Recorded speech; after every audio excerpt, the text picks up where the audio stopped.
আমরা বড়রা যেমন পুডিং খাই তেমনি বাচ্চাদেরকেও কিন্তু আমরা চাইলে পুডিং তৈরি করে দিতে পারি। আর কিভাবে ফর্মুলা মিল্কের পুডিং তৈরি করতে পারেন আজকে সেই রেসিপিটা আপনাদের সঙ্গে শেয়ার করব।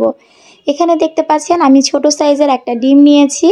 যেহেতু আমার বাচ্চার বয়স এখনও 1 বছর হয়নি, তাই ওর খাবারে আমি চিনি মিশাবো না। এ কারণে আমি খেজুরটাকে হামানদিস্তায় ভালো করে থেতো করে নিয়েছি। আপনারা চাইলে ব্লেন্ডারে ব্লেন্ড করেও খেজুরটা অ্যাড করতে পারেন। তারপর এখানে দেখতে পাচ্ছেন হাফ কাপ গরম পানিতে আমি 2 চামচের মতো ফর্মুলা মিল্ক গুলে নিয়েছি। আর তারপর এটাকে আমি ডিমের সঙ্গে অ্যাড করছি।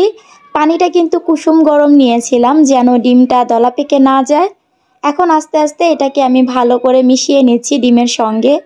ডিমের গন্ধটা যেন না হয় এ কারণে আমি 1 ফোঁটা ভ্যানিলা এসেন্স এখানে অ্যাড করছি। আপনাদের বাসায় ভ্যানিলা এসেন্স না থাকলে আপনারা এখানে লেবুর রসটাকে অ্যাড করতে পারেন। একটা বাটিতে আমি সামান্য পরিমাণে তেল ব্রাশ করে নিয়েছি। এখানে ঘি অথবা বাটার আপনারা ব্রাশ করে নিতে পারবেন। এখন একটা ছাঁকনির সাহায্যে আমি ডিম আর দুধে যে মিশ্রণটা করে রেখেছিলাম সেটাকে ছেঁকে দিচ্ছি। এতে করে ডিমের অংশটা আর পুডিংয়ে যাবে না, পুডিংটা অনেক বেশি স্মুথ হবে। আর এখানে আমি তেল ব্রাশ করে দিয়েছি যাতে পুডিংটা বাটির গায়ে লেগে না যায়। তারপরও আমার পুডিংটা বাটির গায়ে লেগে গিয়েছিল। আমরা বড়রা যখন পুডিং তৈরি করি সেটাতে ক্যারামেল ইউজ করা হয়, যার কারণে পুডিংটা কিন্তু নিচে লেগে যায় না। তবে এখানে আমি বাচ্চার খাবারে তো ক্যারামেল দিব না, এই কারণে এভাবে দিয়েছি। তো পুডিংটা নিচে লেগে গেলেও এটা কিন্তু বেশ সুন্দর হয়েছিল আর খেতে ভীষণ মজার হয়েছিল। আপনাদের বাচ্চার বয়স যদি 1 বছরের বেশি হয় বা আপনি যদি আপনার বাচ্চাকে চিনি খাওয়াতে চান, তাহলে চাইলে এখানে খেজুরের পরিবর্তে আপনারা চিনি অথবা মিষ্টি অ্যাড করতে পারেন।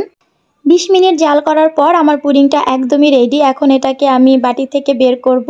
তো এই কাজটা করতে গিয়ে অনেক বড় ঝামেলায় পড়তে হয়েছে, কারণ এই মুহূর্তে সাদিদ একদমই আমার কোল থেকে নামতে চাইছিল না। আর ওকে নিয়ে এই কাজটা করা বেশ কষ্টকর হয়ে যাচ্ছিল।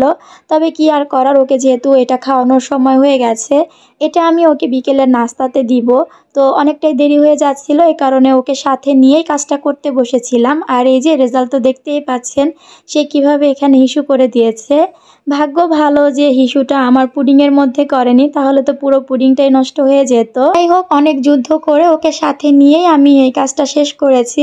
তবে এই যে পুডিংটা বানাতে গিয়ে আমার হাতে এখন যে এই পিরিচটা দেখতে পাচ্ছেন, এই পিরিচটা কিন্তু সাদিদ একদমই ভেঙে চুরমার করে ফেলেছে। তো যাই হোক, এই যে আমার পুডিংয়ের ফাইনাল লুক, এটা বের করতে গিয়ে একটু ভেঙে গিয়েছে। আর যেহেতু আমি খেজুর অ্যাড করেছি এই কারণে দেখতে পাচ্ছেন খেজুরের একটা দানা দানা ভাব উপরে দেখা যাচ্ছে।